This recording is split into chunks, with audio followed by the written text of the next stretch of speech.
आप देख रहे हैं Abdul Ghaffar Landa market YouTube official एक और नई वीडियो के साथ हाजिर हुआ सॉफ्ट एंड हार्ड टॉयज़ के हवाले से। ये जो बोरा है ये यूके का डायरेक्ट है, इसके अंदर सॉफ्ट और हार्ड दोनों मिलेंगे आपको। देख रहे हो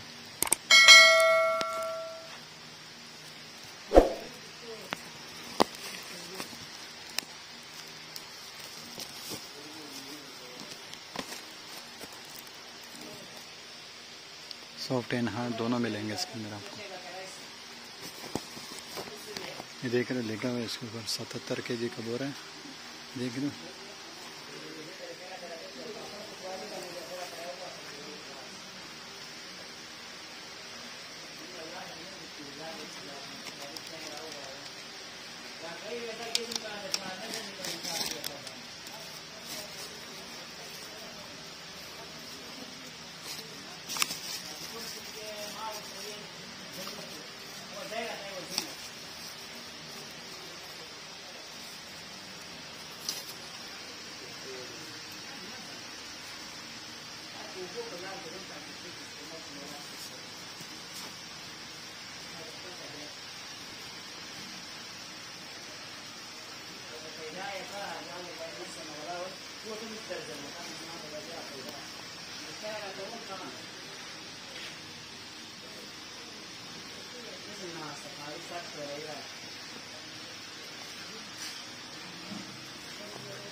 सॉफ्ट एंड हार्ड दोनों इसके अंदर आपको मिलेंगे।